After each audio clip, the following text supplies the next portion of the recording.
Hey travel friend, even though I'm no longer taking your water bottles per usual, I still got the tea. So grab your cup and let me pour you some. You watching part 2 of I Quit TSA. Okay, so the main question in the room is, why does everybody hate TSA? Honestly, TSA is needed. The threat is very much real, y'all. So don't get mad when you gotta go through all this stuff. But the elephant in the room is this. You got people that's like, okay, I'm okay with going through all this stuff, but just don't be rude to me when I'm going through. And that I completely understand because, let's be honest, there are officers that are rude and they don't have to be. But 9 times out of 10, they're not being rude to you, the passenger, because they hate you. You're actually the easiest part of the job.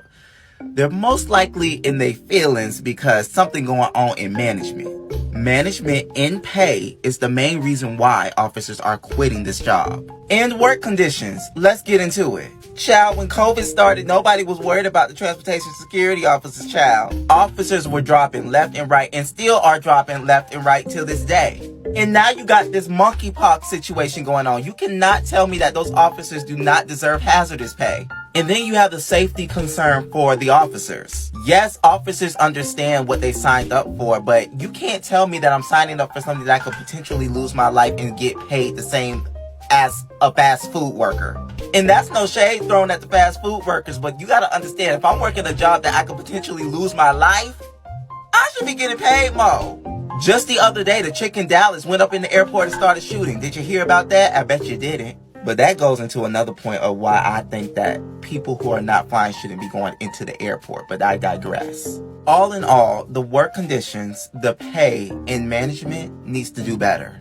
And I just want to throw this in here real quick. I know that I left and you guys feel that I probably won't have the intel or information to give to you. But let me tell you this right now. I'm in a much better position of receiving information than I was when I was actually working there, because I have met so many officers via online from all over the United States sending me information.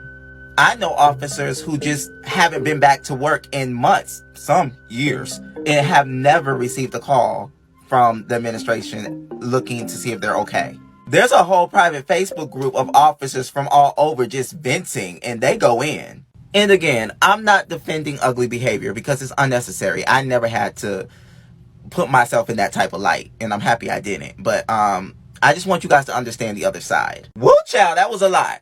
But let's get into something better. Me navigating through influencer world and TSA life. Let's get into it.